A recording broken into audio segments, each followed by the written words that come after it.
Ataque Rural Notícias.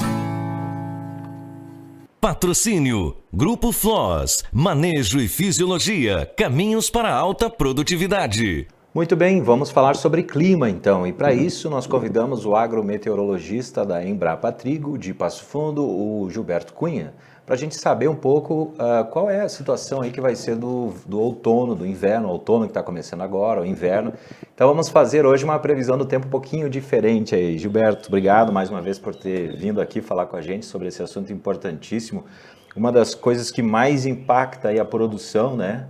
Seja no verão, seja no inverno, é o clima. E o que a gente pode esperar? Tudo bem? Tudo bem. Nós que agradecemos aí pela oportunidade, por esse momento, sem dúvida nenhuma.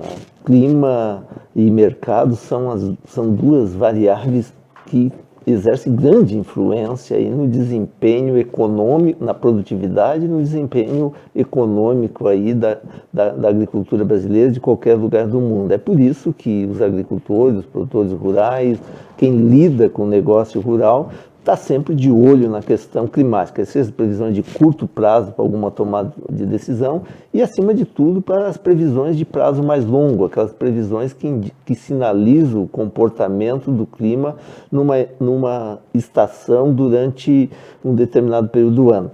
Nós iniciamos o outono, né, e eu acho que diante da situação em que está evidenciado, diagnosticado que houve e já se estabeleceu no Oceano Pacífico um evento El Niño, de certa forma estamos superestimando esse impacto do El Niño. Há sim, sem dúvida nenhuma, um evento El Niño configurado, é um evento El Niño que os principais centros de previsão de clima do mundo classificam como um evento de intensidade fraca, que deverá permanecer ativo aí pelo menos até o final desse primeiro semestre, até o começo da nossa primavera. Então, é por isso que os prognósticos climáticos estão sinalizando, principalmente para o sul do Brasil, sim, uma condição de chuvas e temperaturas levemente acima do chamado padrão do clima normal para a época do ano.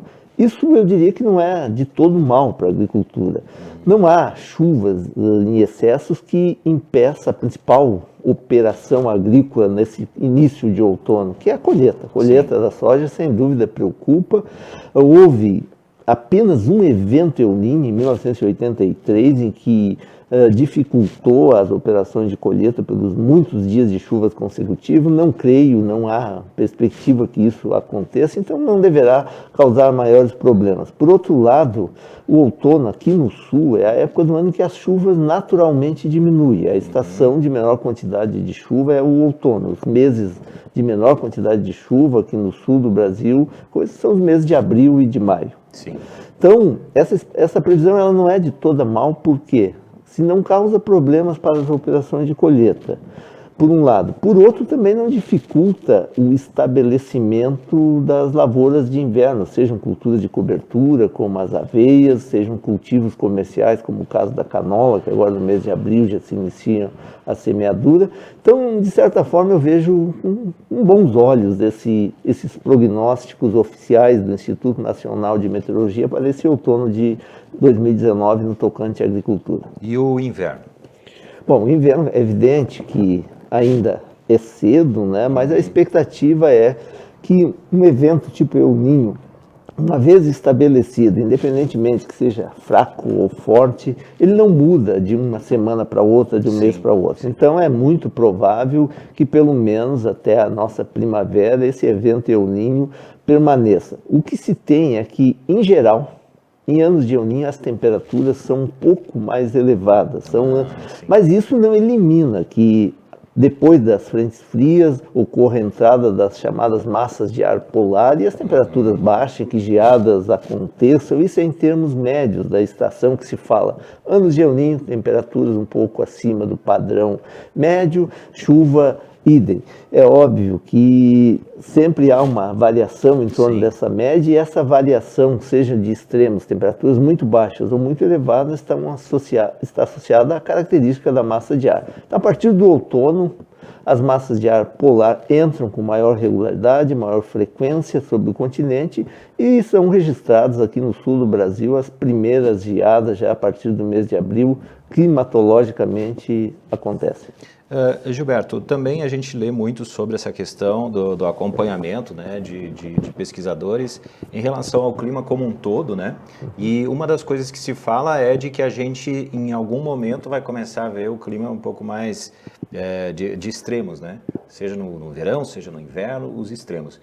O que tu tem a dizer sobre isso, até para falar para quem produz aí? Existe realmente esse fundamento de que os extremos no clima podem começar a aparecer a partir de agora?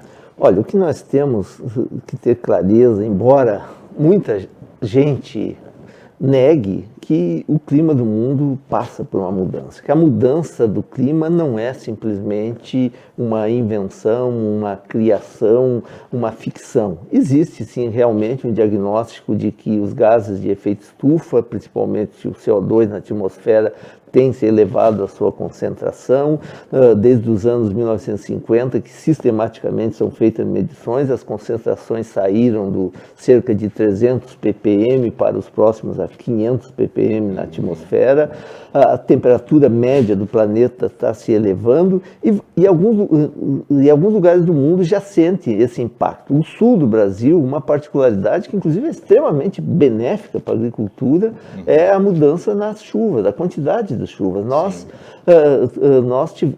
vivemos aí um período a partir principalmente dos anos 1960 para cá, né, com uma elevação das chuvas. Nós tínhamos locais que era tipo aqui na região de Passo Fundo, quando era ao redor de 1.600 milímetros, passou depois para 1.800, e se nós olharmos os últimos 30 anos, já estamos perto de 2.000 milímetros por ano. E eu diria que essa mudança do regime de chuvas tem beneficiado a nossa agricultura, principalmente a agricultura de verão. Bom, tem causado maior dificuldade para os cultivos de inverno, especialmente a questão do trigo, de cevada, de algumas aveias. Sim, tem causado também um ambiente mais úmido, mais propício a questões de doenças de difícil controle, mas, por outro lado, tem favorecido um país, uma região que foi muito favorecida com essa mudança, que é a Argentina. Houve um deslocamento da linha de chuva rumo à Cordilheira dos Andes, né, que ampliou sobremaneira a área agricultável com grãos. Na Argentina, dos anos 60 e 70, boa parte daquela região era praticamente semiárida, com pastagem. Hoje é uma região aí de produção de soja, de girassol, de milho. Então, não é só essa questão, o clima do mundo está mudando, existe só problema, não, tem regiões que são beneficiadas. Eu diria que a Argentina teve uma região beneficiada pela mudança do deslocamento da linha de chuva, e que o sul do Brasil, em função dessa elevação não muito grande, mas mais sistemática, se beneficiou sim dessa quantidade de chuva, principalmente a nossa agricultura de verão. Então é inegável, nós estamos aí já, pelo menos, queira Deus que continue assim, há 7 safras sem problemas climáticos maiores nas nossas culturas de verão.